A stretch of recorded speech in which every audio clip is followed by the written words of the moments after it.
오늘 우리에게 주신 하나님의 말씀은 빌립보서 2장 5절에서 11절까지입니다. 하나님의 말씀입니다. 너희 안에 이 마음을 품으라. 곧 그리스도 예수의 마음이니 그는 근본 하나님의 본체시나 하나님과 동등됨을 취할 것으로 여기지 아니하시고 오히려 자기를 비워 종의 형체를 가지사 사람들과 같이 되셨고 사람의 모양으로 나타나사 자기를 낮추시고 죽기까지 복종하셨으니 곧 십자가에 죽으심이라. 이러므로 하나님이 그를 지극히 높여 모든 이름 위에 뛰어난 이름을 주사 하늘에 있는 자들과 땅에 있는 자들과 땅 아래 있는 자들로 모든 무릎을 예수의 이름에 꿇게 하시고 모든 입으로 예수 그리스도를 주라 시인하여 하나님 아버지께 영광을 돌리게 하셨느니라. 아멘. 옆에 계신 분들과 함께 인사 나누겠습니다. 은혜의 자리에 잘 오셨습니다. 자기를 비우고 오신 사랑이라는 제목으로 대림절 두 번째 주일 말씀을 함께 나누겠습니다. 계절이 바뀌면 좀 집안을 다시 정리하게 되죠. 새로운 옷도 끄집어내야 되고 또 입던 옷도 집어넣어야 되고 그러면서 집안을 둘러보면 이 버려야 할 물건들이 얼마나 많은지요.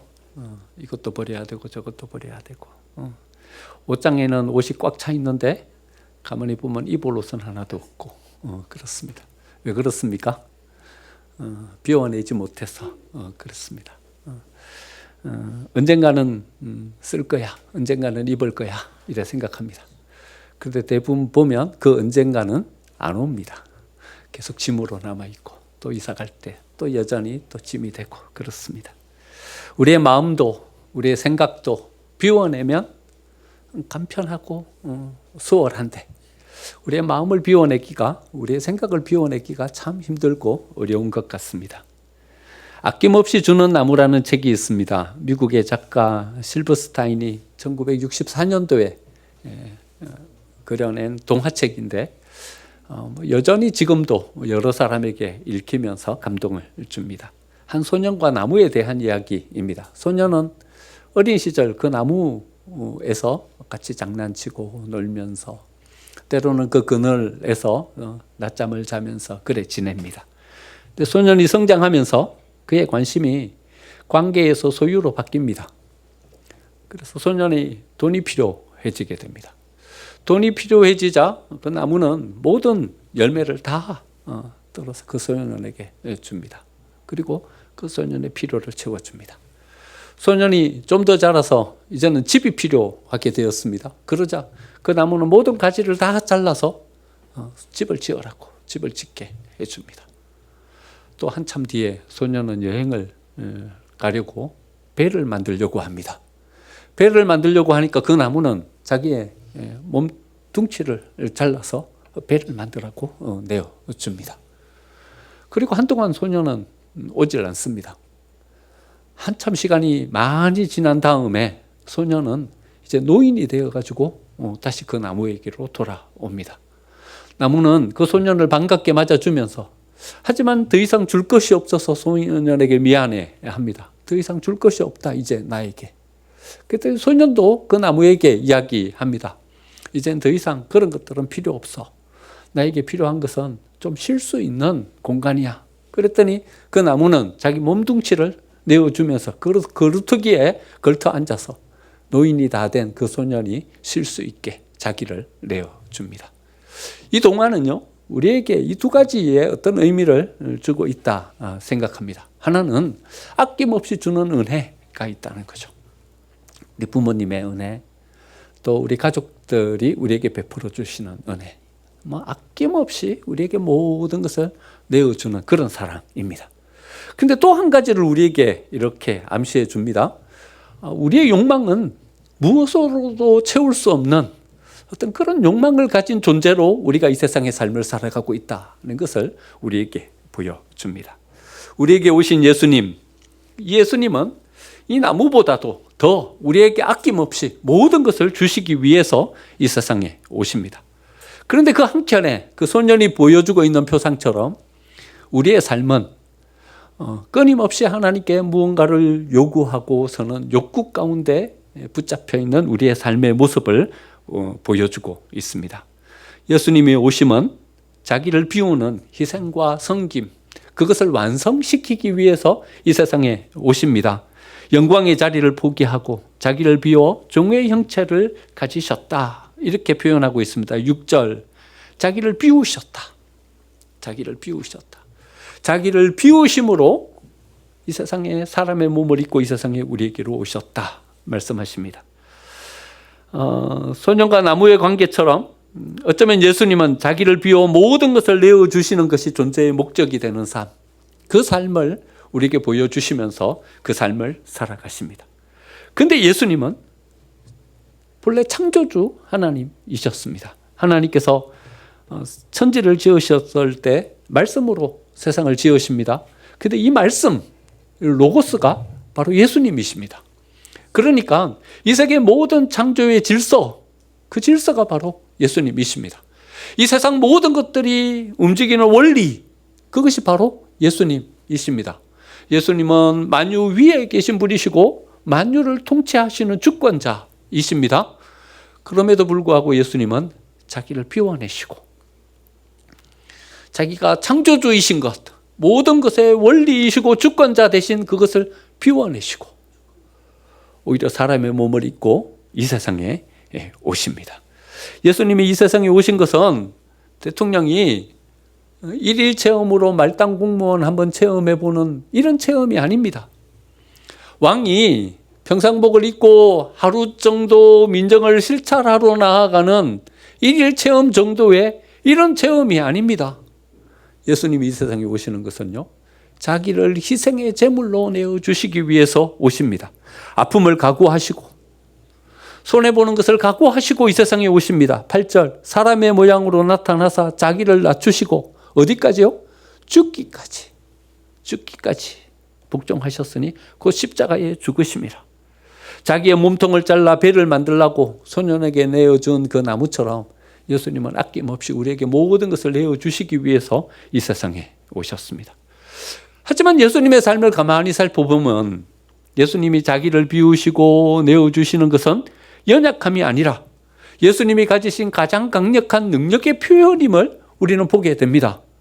내어주는 것은 약하기 때문에 내어주는 것이 아니라 내어줄 수 있는 것이 강한 힘인 것입니다.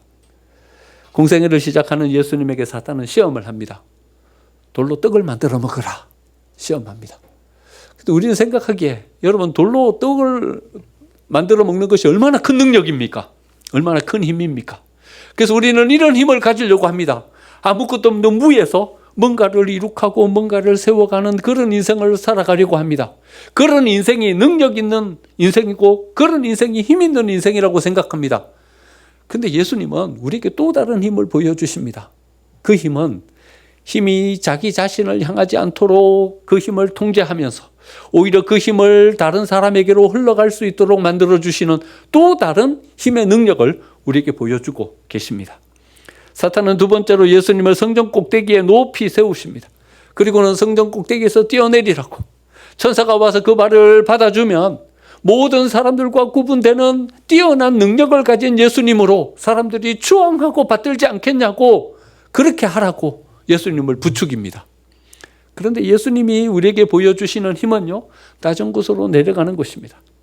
예수님은 예루살렘에 살지 않으셨습니다. 예수님의 형제들이 이렇게 예수님을 권유합니다. 예루살렘으로 올라가라고. 예루살렘으로 올라가라고. 누구든지 자기를 나타내려고 하는 사람들은 다 예루살렘으로 올라가는데 왜 여기 있냐고. 하지만 예수님은 그 공생의 기간 동안 나사렛을 떠나지 않으셨습니다. 불과 몇 번 예루살렘을 향해서 올라간 그것이 다입니다. 소외된 사람들, 실패자들이 모여 사는 곳, 그곳이 바로 예수님의 삶의 터전이었습니다. 세리와 죄인들의 친구가 되고 그들과 함께 식사하면서 그들과 함께 마음을 나누는 것, 그것이 예수님의 삶이었습니다. 예수님이 우리에게 보여주신 진짜 힘은 그 낮은 자들과 함께 하면서 그들의 마음을 위로할 수 있는 자로 서는 것, 그것이 진짜 힘이다. 그것을 우리에게 보여주십니다. 사단은 예수님에게 모든 것을 다 주겠다고, 나한테 절만 하면 모든 것을 소유하게 해주겠다고 유혹합니다. 여러분, 우리는 소유하고 가진 것이 힘 있는 세상 속에서 삶을 살아갑니다. 하지만 예수님은요, 어떤 것이 더 힘 있는 것인지를 우리에게 가르쳐 줍니다. 소유하는 것이 힘 있는 것이 아니라 그것을 어떻게 사용하는 것이 힘 있는 것인가 하는 것을 우리에게 보여주십니다. 여러분, 우리 주위를 이렇게 둘러봐도요, 뭔가를 가진 사람이 힘 있는 사람이 아닙니다. 어떤 사람이 진짜 힘 있는 사람인가 하면 그 가진 것을 어떤 가치를 위해서 사용하느냐, 사용에 초점을 맞추어서 의미 있고 가치 있게 그것을 쓸 수 있는 사람, 그 사람이 힘 있는 사람임을 우리에게 보여줍니다. 여러분, 하나님께서 예수님을 통해서 우리에게 보여주시는 자기를 비워내는, 비울 수 있는 이 삶은 연약하고 힘없는 사람이 하는 것이 아니라 오히려 하나님의 은혜 가운데 모든 것을 가질 수 있는 우리들이 선택해야 되는 선택인 것을 우리에게 보여주고 계십니다. 대림절을 보내는 우리들에게 요청하는 삶은 어떤 삶입니까? 예수님처럼 우리를 조금 비워내는 삶입니다. 우리로 가득 채운 그 삶이 아니라 한편 우리를 조금 비워낼 수 있는, 여지를 만들고 빈 공간을 만들어낼 수 있는 이런 삶을 하나님께서 우리에게 요청하고 계십니다. 30년을 행복하게 살아가고 있는 부부에게 기자가 찾아가서 묻습니다. 어떻게 30년을 이렇게 행복하게 사십니까? 물었더니 남편이 웃으면서 이렇게 말합니다. 아내 말을 잘 듣는 척 했습니다. 아내 말을 잘 들은 것도 아니고 아내 말을 잘 듣는 척 했습니다. 이래 대답을 했어요. 그러자 그 말을 듣고 있던 아내가 옆에서 또 이렇게 대답을 합니다. 저도 남편이 잘한 척 할 때 모른 척 했습니다. 이렇게 대답을 했다는 것입니다. 여러분, 다 비워낸 것도 아닙니다. 조금 비워냈습니다. 조금 여지를 주었습니다. 그랬더니 그 삶이 행복하게 됐습니다. 우리가 어쩌면 불화하게 되고 어쩌면 어려운 삶을 살아갈 수밖에 없는 것은 우리가 이 여지를 주지 않기 때문에 그렇습니다. 우리로 꽉 채웁니다. 우리가 모든 공간을 다 차지해버립니다. 여지를 주지 않습니다. 그러니 우리의 삶이 힘겹고 어려워지게 되는 것입니다. 우리의 마음속의 트래픽을 조금만 비워내면 그 비워진 그 자리에 하나님이 서십니다. 조급함을 조금만 비워내면 거기에 평안이 찾아옵니다. 내가 중요하다는 그 마음을 조금만 비워내면 우리와 함께 하고 있는 우리의 동료들이, 우리의 가족이 얼마나 소중한 사람인지를 우리는 그때 발견하게 되는 것입니다. 조금 비워내고, 비워낸 그 자리에 하나님을 세우고 이웃을 세워야 우리가 행복한 사람이 되는 것입니다. 함께 해야 행복한 삶으로 우리의 삶을 세워가는 것은 하나님께서 우리를 관계적 존재로 창조하셨기 때문에 그러합니다.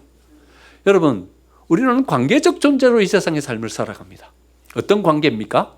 두 가지 관계가 있습니다. 하나는 하나님과의 관계입니다.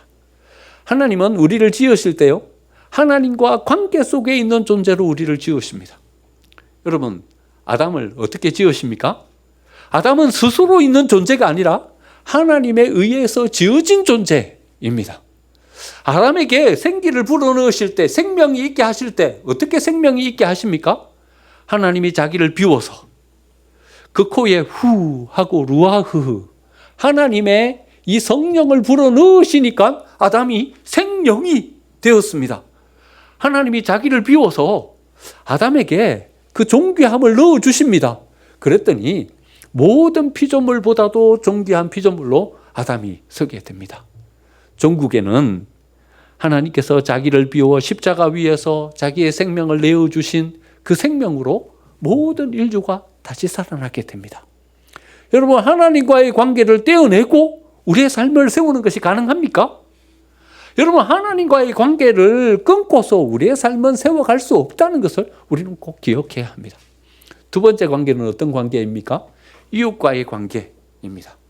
하나님께서 하와를 창조하실 때요, 여러분, 또 다른 흙덩이를, 티끌을 모아가지고 그것으로 하와를 짓습니까? 하와를 그리 짓지 않고 하나님은 어떻게 하와를 짓냐 하면요, 아담의 갈빗대를 뽑아가지고 하와를 짓습니다. 여러분, 하나님께서 왜 아담의 갈빗뼈를 뽑아갖고 하와를 지으셨을까요? 아담의 갈빗뼈를 뽑았다는 얘기는 뭘 의미하는 것입니까? 하와와 아담은요, 뗄래야 뗄 수 없는 관계 속에서 세워져 있다는 것입니다. 우리는 이웃과 관계적 존재 가운데 우리를 세워가고 있다는 것을 꼭 기억해야 합니다. 근데 사탄은요, 우리를 이기적 존재로 만들어버립니다. 하와에게 찾아가서 이래 말합니다. 너도 하나님처럼 될 수 있어. 아담에게 찾아가서 이렇게 말합니다. 하나님과의 관계를 끊어버려. 선악과 따먹고 이제는 너 스스로 세워진 존재로서 이렇게 말합니다. 하나님께서 가인을 충동질합니다. 아벨을 돌로 쳐서 죽여버려. 그러면 네가 중심에 설 수 있고 네가 주목받는 존재로 설 수 있어. 하나님은 너의 예배를 받아주실 거야. 이제는 가인을 충동질합니다. 여러분, 만약에 우리에게 이런 이야기가 우리의 귀에 맴돌면요, 우리는 이렇게 말해야 합니다. 사탄아 물러가라. 이렇게 말해야 합니다. 하나님과의 관계를 끊고 우리의 삶은 존재할 수 없습니다. 이웃과의 관계를 끊고 우리의 삶은 행복해질 수 없습니다. 관계 속에 살아가는 존재로 우리를 지으셨습니다. 아담의 코에 후 하고 생기를 불어넣어 주심으로 하나님과의 관계 속에 있는 존재로 지어주셨습니다. 갈비뼈를 뽑아서 뗄래야 뗄 수 없는 관계로 우리를 세워주셨습니다. 억지로 떼려고 하면 안 됩니다. 하나님께서 아담을 하와에게로 이끌어 주시면서 이제 연합하여 하나가 될 것이니라 하십니다. 근데 이 연합은 어떤 의미인가 하면요, 악교풀로 붙인다는 의미입니다. 악교풀로 붙이면요, 이건 안 떨어져요. 안 떨어져요. 억지로 떼려고 하면 어떻게 되냐 하면요, 한 곳이 찢어지게 되는 거예요. 하나님은 뗄 수 없는 관계로 세우셨어요. 또 우리를 자꾸 이걸 떼려고 해요. 그러니까 한 곳에 상처가 나고 아픔이 생기게 되는 것입니다. 여러분, 떼려고 하는 것은 하나님의 뜻이 아닙니다. 하나님의 뜻은 하나가 되는 것입니다. 관계적 존재 가운데 우리를 세워가는 것입니다. 여러분, 우리는 이기적 존재로 설 수 없습니다. 혼자 웃을 수 없습니다. 함께 할 때 우리는 웃을 수 있는 것이고, 함께 할 때 우리는 행복해질 수 있는 것입니다. 여러분, 혼자 웃는 분을 보셨습니까? 혼자 웃는 분을 보셨습니까? 가끔 길 가다가 혼자 웃는 분을 보십니다. 그러면 아마 필시는 그 생각 가운데 뭔가를 생각하고 계신 거죠. 어떤 대상을 생각하기 때문에 웃는 것입니다. 그런데 여러분, 아무 대상도 생각하지 않고 혼자 웃고 가시는 분을 보시면 그분은 우리가 긍휼히 여겨드려야 될 분입니다. 자세히 살펴보면 머리에 꽃을 꽂고 있는지도 모르겠습니다. 혼자 웃는 사람은 없습니다. 혼자 웃는 사람은 우리가 긍휼히 여겨야 될 대상인 것이지. 여러분, 우리는 함께 할 때 비로소 웃을 수 있는 것이고, 함께 할 때 행복해질 수 있는 대상이라는 것을 꼭 기억해야 합니다. 우리가 우리를 비워내고 함께 해야 되는 이유가 있어요. 그것은 우리가 은혜의 빚진 자이기 때문에 그렇습니다. 우리에겐 빚이 있어요. 여러분, 1만 달란트 빚진 자의 비유를 아십니까? 한 사람이 1만 달란트를 빚졌습니다. 그런데 주인이 그의 삶을 긍휼히 여겨서 그 빚을 탕감해 줍니다. 들어보니 딱해요. 들어보니 갚을 수가 없어요. 1만 달란트를 탕감해 줍니다. 여러분, 1만 달란트가 얼마만큼 되는 돈인 줄 아십니까? 작은 한 나라의 예산 정도 되는 돈입니다. 그 돈을 탕감받았어요. 뭘 의미합니까? 갚을 수 없는 은혜를 덧입은 존재로 우리가 섰다는 것입니다. 그런데 1만 달란트를 탕감받고 집으로 돌아오는 길에 100데나리온 빚진 자를 발견했어요. 자기에게 100데나리온을 빌려가고는 안 갚는 거예요. 그럼 그 사람을 잡아다가 감옥에 가둡니다. 그리고는 그 100데나리온을 다 갚을 때까지 감옥에 가다 놓고 풀어주질 않습니다. 그럼 100데나리온은 얼마 정도 되는 돈입니까? 한 사람의 한 석 달치 월급 정도 되는 돈입니다. 여러분, 이 이야기가 우리에게 들려주는 메시지가 뭡니까? 우리는 은혜의 빚진 자입니다. 그러하기 때문에 우리는 이 은혜를 베푸는 자로 서야 합니다. 우리가 갚아야 할 것은 1만 달란트가 아닙니다. 우리가 갚아야 하는 것은 그 은혜의 빚, 그것을 갚는 존재로 우리가 서야 합니다. 은혜의 빚진 자로 삶을 살아간다는 것은 할 수 없기 때문에 안 하는 것이 아니라 해서는 안 되기 때문에 안 하는 것입니다. 여러분, 우리에게는 이게 있어야 됩니다. 우리가 할 수 없어서 안 하는 게 아니라 해서는 안 되기 때문에 안 하는 것이 있어야 됩니다. 이게 은혜를 덧입은 자로서의 삶입니다. 이게 신앙을 가진 자로서의 삶입니다. 해서는 안 되는 것이 있습니다. 그것은 하면 안 되는 것입니다. 이게 은혜에 빚진 자로서 우리가 우리의 삶을 살아가야 하는 것입니다. 여러분, 조금 비워내면 그 빈 여지에 우리는 누군가를 용서하고 그 자리에 그 사람을 드릴 수 있게 됩니다. 용서하지 못하는 것은 우리로 꽉 채우기 때문에 그렇습니다. 여러분, 조금만 공간을 만들어 보시기 바랍니다. 조금 한번 비워내 보시기 바랍니다. 누군가 거기에 자리매김하면 나하고 안 맞아가지고 그 사람이 나를 상처내고 아프게 할 수도 있습니다. 하지만 여러분, 우리가 함께 할 때 비로소 내가 건강해지고 내가 복되게 세워집니다. 나로 꽉 채운 삶은 건강하지 않습니다. 행복하지도 않습니다. 여러분, 조금 비워내면 거기에 누군가를 드리고 우리는 용서하고 용납할 수 있는 삶을 살아가게 됩니다.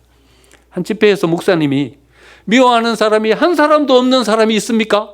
그런 사람이 있으면 손 들어보세요 이야기했습니다. 이렇게 말하면 대부분 아무도 손을 안 듭니다. 근데 한 사람이 이렇게 슬그머니 또 손을 들었어요. 할아버지예요. 사람들이 깜짝 놀랐어요. 어떻게 미워하는 사람이 한 사람도 없을 수가 있냐? 그랬더니 그 할아버지가 이렇게 대답합니다. 얼마 전까지 한 사람이 있었는데 이제는 다 죽었어요. 내 주위에 사람이 아무도 없어. 이제 홀로뿐인 그런 삶이에요. 여러분, 우리의 삶의 끝자락이 우리가 생각했던 것보다도 훨씬 더 빨리 다가올 수 있습니다. 우리가 생각지도 못했던 그때에 이제는 우리의 삶을 마무리해야 될 그 상황에 직면할 수도 있는 것입니다. 정동태 집사님이 어느 날 이런 말씀을 하시더라고요. 목사님, 내 주위에 있는 친구들이 다 세상을 떠났어요. 절친, 그냥 마음을 나눌 수 있는 3명의 친구가 있었는데 한 명 한 명 떠나더니 다 떠나고 이제 저 혼자 남았어요. 그러면서 우울해 하시는 말씀을 들었어요. 여러분, 우리가 생각지도 못했던 때에 내가 세상을 먼저 떠날 수도 있고, 우리가 생각지도 못했던 때에 우리 주변에 있는 사람들이 세상을 떠날 수도 있습니다. 여러분, 사랑하기에도 부족한 시간입니다. 의미 있고 가치 있는 시간을 세워가기에도 부족한 시간입니다. 여러분, 하나님께서 우리에게 요청하고 계시는 하나님이 주신 메시지는 조금만 비워내면, 조금만 여지를 만들면 이런 삶이 가능하다는 것입니다. 대림절을 보내는 우리들에게 이 은혜가 있기를 간절히 축원드립니다. 조금 비워내고 거기에 우리를 함께 세우고 복된 공동체 세워가는 저와 여러분이 되시기를 간절히 축원드립니다. 내어주고 희생하면 우리는 얻는 것이 아무것도 없습니까? 그냥 낮아지고 그냥 손해보고 우리는 아무것도 아닌 존재로 전락해버리는 것입니까? 그때 성경은 그래 말하지 않습니다. 오늘 말씀해 보니까요, 9절부터 하나님이 예수님을 어떤 존귀한 존재로 세워주고 계시는지를 말씀해 주고 계십니다. 자기를 비워, 7절에서요. 자기를 비워 낮아졌어요. 그랬더니 9절에서요. 하나님이 그를 지극히 높여 모든 이름 위에 뛰어난 이름을 주셨어요. 우리를 비워내면 하나님께서 그곳에 채워주시는 또 다른 은혜가 있는 것입니다. 여러분, 그것이 우리의 행복이지 않겠습니까? 그것이 우리의 기쁨이지 않겠습니까? 여러분, 무엇으로 우리의 삶을 행복하게 만들어가고 계십니까? 2가지가 있다고 그래요. 하나는 기쁨, 이 조이라는 것이고요. 하나는 재미, 펀이라는 것이요. 여러분, 이 2가지가 있을 때 우리의 삶은 행복해진대요. 재미있는 삶을 살면 행복하대요. 기쁨 넘치는 삶은 우리의 삶이 행복하대요. 그런데 이 2가지는 달라요. 어떻게 다르냐 하면요, 재미는요 밖에서 오는 거예요. 어떨 때 재미있습니까? 운동할 때, 재미있는 뭔가를 가질 때 재미있습니다. 여러분, 탁구를 치고 축구를 하고 야구를 하고 자기가 좋아하는 운동을 하면 재미있습니다. 거기서 더군다나 이기면 더 재미있습니다. 재미는요 밖에서 오는 거예요. 뭔가를 소유하면 재미있습니다. 여러분, 집을 사면요, 여러분 집 산 분들 이야기를 들어보면요, 한 몇 달은 좋아서 어쩔 줄을 모른대요. 재미있어요. 뭔가를 소유하면 재미있어요. 재미는 밖에서 오는 거예요. 뭔가를 소유하면 우리에게 주어지는 거예요. 얼굴을 거울 앞에 선 여러분들을 이렇게 비춰보고 여러분 재미있었던 적이 있으시죠? 너무나도 예쁜 얼굴이 자기 거울에 이렇게 비춰지면 야, 그래도 봐줄만 하네. 그러면서 자기 얼굴의 모습을 보면서 흥미를 느끼고 또 행복해했던 그런 시절이 있지 않습니까? 그런데요, 이건 지나가요. 우리 성도들 가운데도 한때 예뻤던 분들이 많습니다. 그런데요, 지금은요, 미의평준화가 돼버렸어요. 전부 다 비슷해지게 됐어요. 여러분, 우리를 흥미롭게 만들고 재미있게 만들던 것은요, 조금 지나면 지루해지고요. 조금 지나면 지나가 버리고요. 우리 손에서 놓치게 마련인 거죠. 이걸로 행복해질 수 있습니까? 끊임없이 갈증나는 인생을 살아갈 수밖에 없는 것이 밖에서 오는 폰, 재미, 이것으로 우리의 삶을 행복하게 만들려고 하기 때문에 그렇습니다. 하지만 폰, 재미, 이것 말고 조의, 기쁨도 있습니다. 그것은 우리의 존재에서 오는 기쁨입니다. 내가 어떤 존재가 되어서, 내가 어떤 의미 있고 가치 있는 사람으로 우리를 세워서 우리가 행복해지는 것입니다. 그것은 어떤 환경 속에 있든지 상관없습니다. 나의 존재, 이것을 통해서 내가 행복을 얻고 내가 기쁨을 얻는 것입니다. 어떤 때에는요, 사망의 음침한 골짜기 같은 골짜기를 지날 때에도 우리 코에서 콧노래의 찬양을 부르면서 그 길을 지나기도 합니다. 어떤 때에는 똑같은 광야길을 걸어가면서 원망과 하나님을 향한 어떤 시기로 가득해서 광야길을 걸었는데 똑같은 광야길을 걸어가면서도 어떤 때에는 찬양하면서 그 광야길을 걸어가기도 하는 것입니다. 내 속에 기쁨이 충만할 때 우리는 하나님이 주시는 그 기쁨으로 행복해질 수 있는 것입니다. 이 빌립보서, 이 맨 처음 빌립보에 가가지고 복음을 전하다가 사도 바울은 붙잡혀서 옥에 갇혔습니다. 매를 심하게 맞았습니다. 40에 하나 감한매를 맞았어요. 여러분, 매 맞는 것이 재밌는 일입니까? 그냥 죽도록 맞았어요. 그런데 그 감옥 안에 갇혀가지고 사도 바울은 찬양했어요. 착고에 채워졌어요. 착고에 채워졌다는 것은요, 이렇게 매달렸다는 거예요. 여러분, 그 죽도록 맞아갖고 지친, 축 늘어진 그 몸, 착고에 채워진 상태에서 그는 찬양할 수 있었어요. 여러분, 이 기쁨은 어디서 오는 것입니까? 뭔가를 소유하고 어떤 환경 속에 우리가 놓여졌기 때문에 기쁜 것이 아니라 하나님이 우리 속에서, 내면의 속에서 우리를 세워주시는 그 기쁨 가운데 우리는 기뻐할 수 있게 되는 것입니다. 여러분, 우리에게 주님이 주시는 이 비밀한 기쁨, 이 기쁨이 있기를 간절히 축원드립니다. 이 기쁨 가운데 세워질 때 우리는 우리의 삶을 복되게 세워갈 뿐만 아니라 우리 주변에 있는 모든 사람들도 복되게 세워갈 수 있습니다.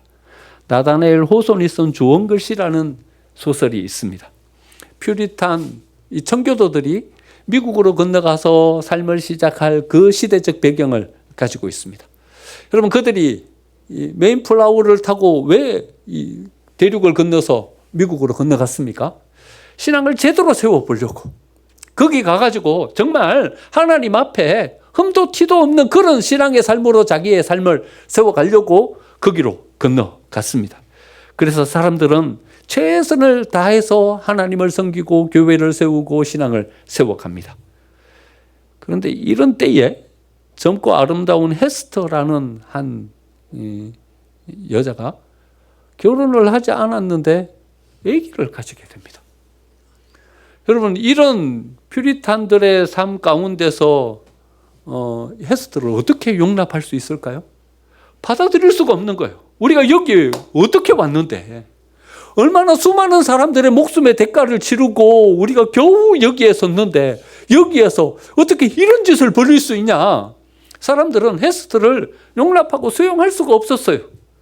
그래서 어덜터, 가늠한 여인이라는 낙인을 찍어버립니다. 어덜터라는 표시를 그의 가슴에 붙이게 합니다. 사람들은 다 손가락질을 합니다. 우리의 이 사회를 파괴하는 사람이라고, 우리가 세워가려고 하는 이 신앙을 흠집내는 존재라고 그를 손가락질합니다. 그런데 헤스터에게 하나님이 찾아왔어요. 그리고는 그가 하나님의 은혜를 체험합니다. 그를 용서해 주신, 그를 다시 받아주시고 그를 용납해 주신 그 하나님의 은혜를 체험하게 됩니다. 하나님의 은혜의 강이 그 심령을 촉촉하게 적셔가기 시작합니다. 성령 하나님이 주시는 기쁨과 평안을 그가 누려가기 시작합니다. 에스더의 얼굴이 점점 밝아집니다. 재미가 아니라 이제는 저의 기쁨, 그 속에서 우러나오는 그 행복함을 가지고 그의 삶을 세워갑니다. 이제는 사람들을 섬기고 헌신하는 삶으로 그의 삶을 세워갑니다. 어떤 상황 속에서도 불평보다는 오히려 감사하면서 그의 삶을 세워갑니다. 시간이 많이 흘렀어요. 이제는 에스더를 모르는 사람들이 그곳으로 이주해가지고 사람들에게 묻습니다. 저 사람은 가슴에다가 A라고 이렇게 새겨가고 다니는데 저게 뭘 의미하냐고 묻습니다. 그러자 사람들은 이렇게 대답합니다. 저건 available, 유능함이야. 이렇게 대답합니다. 뭐든 에스더와 함께 있으면 가능하게 돼. 우리가 절망 가운데 빠졌을 때라도 에스더와 함께하면 우리는 다시 희망을 가지고 일어서게 돼. 우리가 넘어졌을 때라도 에스더와 함께하면 다시 일어설 수 있는 용기를 가지게 돼. 저 A는 available, 모든 것을 가능하게 하는 사람이라는 뜻이야. 이렇게 말합니다. 시간이 더 많이 흘렀습니다. 이제는 에스더를 모르는 사람들이 더 많아졌어요. 그리고 사람들이 또 궁금해서 묻습니다. 에스더 저 사람은 가슴에다 A라는 글자를 계속 새기고 다니는데 저 A가 뭘 의미하는 거야? 그때 사람들이 이제는 이렇게 대답합니다. 엔젤, 천사야. 천사야. 저 사람은 하나님이 우리에게 보내주신 사람이야. 저와 함께하면 우리는 하나님을 알게 되고 우리의 삶을 복되게 세워가는 삶으로 우리의 삶을 세워가게 돼. 에스더는 천사야. 이렇게 대답합니다. 여러분, 무엇이 우리를 복되게 합니까? 무엇이 우리를 세웁니까? 한때 한 미모 안 했던 분들이 어디 있습니까? 한때 영광스럽게 세워지지 않았던 분들이 어디 있습니까? 그런데 이제는 모든 것이 평준화되어 버렸습니다. 우리의 삶의 여지를 만들고 우리를 비워내는 이것을 통해서 우리의 삶을 우리는 더 복되게 세워갈 수 있습니다. 바깥에서 오는 어떤 조건, 환경이 주어지는 그것을 통해서 우리의 삶을 행복하게 만들어가는 것은 한계가 있습니다.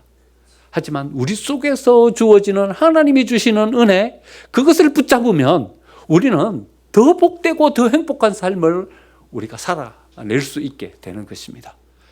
여러분, 대림절에 예수님께서 우리에게 나오시는 그 예수님을 우리가 주목해서 바라보면 우리는 거기서 뭘 발견할 수 있게 되냐 하면 자기를 비워내고 오신 예수님을 우리는 거기서 발견하게 됩니다. 자기를 비워내고 우리에게 오신 그 예수님을 통해서 넘어졌지만 다시 일어설 수 있는 우리들이 되기를 바랍니다. 비움은 포기가 아닙니다. 더 좋은 것을 얻기 위한 공간의 정리입니다. 비워내면 그곳에 더 복된 것들이 세워지게 될 줄 믿습니다. 우리가 우리의 삶의 공간을 조금 비워내고 거기에 우리의 이웃을 함께 세우고 거기에 하나님을 함께 세우고 서서 하나님께서 이제는 우리를 통해서 만들어가고자 하시는 그 복된 은혜들을 하나님의 교회 속에서 또 우리의 가정 속에서 우리가 만나는 사람들 속에서 세워가는 저와 여러분의 복된 삶이 되시기를 간절히 축원드립니다. 아멘.